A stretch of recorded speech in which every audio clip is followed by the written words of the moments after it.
Welcome back, everyone, to another installment of Scott's Selections here for Friday, November 27th. And I know that this is the third video of the night. We already did two separate play of the day videos. So if you're not checked those out, you can do so, as they should be the videos right before this one. But for this video, we're going to be doing another college basketball play. I know that there's a lot on the card. College football, once again, we're saving for the joint show with Scott Steen.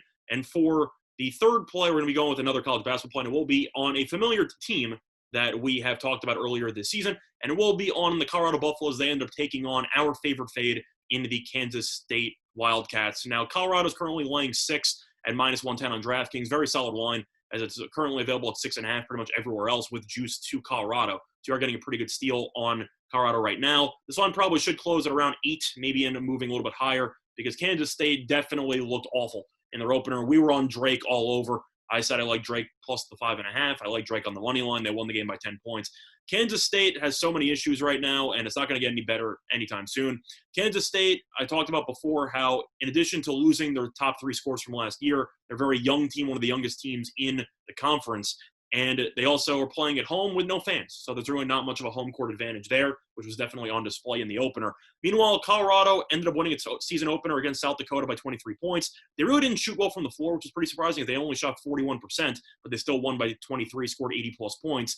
And they also shot a very impressive 93.3% from the foul line after shooting 73.6% last year. So Colorado, when they get to the line, they make their shots, and that's going to be very important, especially with the -6 spread where you might get some free throws down the stretch. You want teams that can end up icing games late, and Colorado appears to be a team that will be in the top quadrant when it comes to free throw shooting. So that's something that is always a plus. But looking at Colorado's roster, they did lose some key pieces from last year's team, mostly from the front court, but they did get Jariah Horn as a transfer from Tulsa, and he ended up averaging 11.1 points per game and 5.2 rebounds last season. He ended up having a double-digit points in the opener, so they did do a decent job at trying to fill some of the voids on the front court, so that's not much of a concern.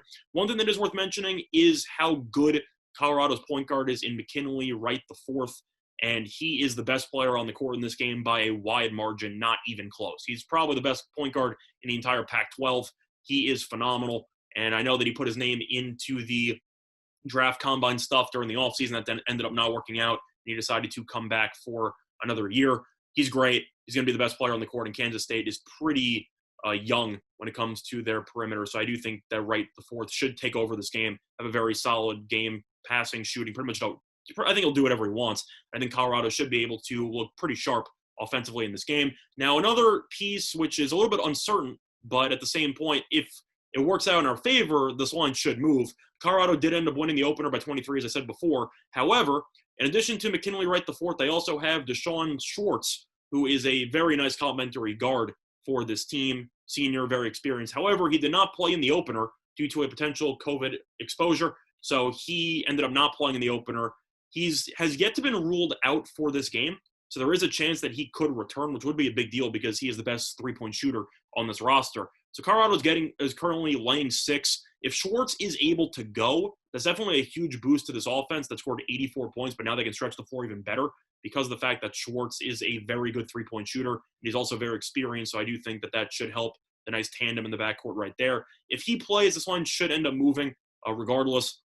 I think this line's going to move, but if Schwartz is able to go, Colorado should look even better than they did in the opener. So overall, it's mostly fading Kansas State, once again, until they actually show me some signs of life, and they definitely did not do that against Drake. But Colorado looked really good in the opener.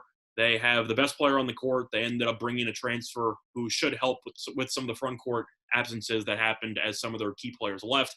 But Colorado -6 is a very good deal for me because I think that Kansas State is just atrocious, and I'll be fading them in the immediate future as well. So the play of the day for this video is going to be on Colorado -6, which is available on DraftKings -110. The time recording of 2:09 a.m. Eastern Time. That's been the installment Scott Selections. Good luck to all of you and your respective bets today. Bye, everyone.